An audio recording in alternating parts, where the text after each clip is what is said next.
அந்த வசனத்தில் சொல்லப்பட்டிருக்கிறது, மேக ஸ்தம்பத்திலிருந்து எகிப்தியரின் சேனையை பார்த்து அவர்கள் சேனையை கைகளை உயர்த்தி சத்தம் ஆமென் சொல்லுங்க பார்க்கலாம். நான் பார்த்து பயந்த காரியத்தை அவர் பார்த்து பயமுறுத்துகிறார். ஹல்லேலூயா, ஹல்லேலூயா. நாம் பார்த்து நடுங்கின காரியத்தை அவர் பார்த்ததும் அது நடுங்க ஆரம்பிச்சிட்டு.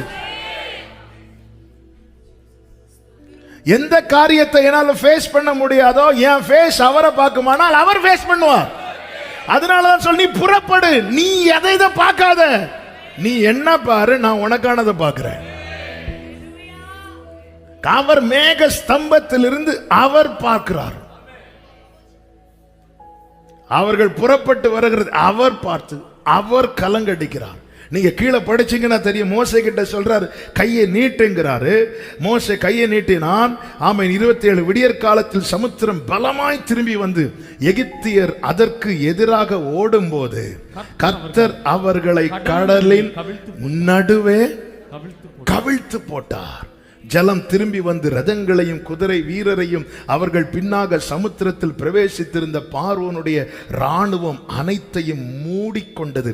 அவர்களில் ஒருவனாகிலும் தப்பவில்லை. அடுத்த வசனத்தில் சொல்லப்பட்டிருக்கிறது, இஸ்ரவேல் புத்திரரோ சமுத்திரத்தின் நடுவாக. ஹல்லேலூயா. 27 கடைசி எகிப்தியர் கடலின் நடுவே எகிப்தியரை கவிழ்த்து போட்டார்.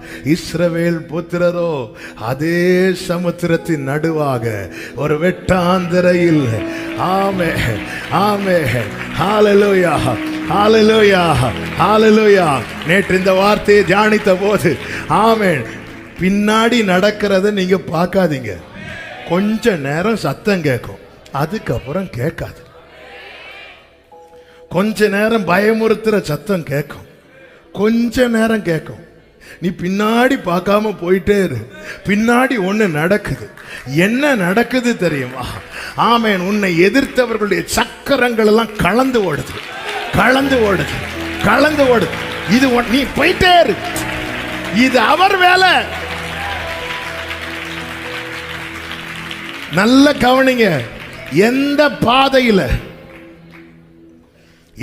பாதையில இஸ்ரவேலர்கள் நடந்து போனார்களோ அதே இடத்துல தான் பார்வோனுடைய சக்கரங்கள் கலந்து ஒருவனும் மீந்திருக்கவில்லையா? ஒருவனும் மீந்திருக்கவில்லை. என கேட்டுக்கொண்டிருக்கிற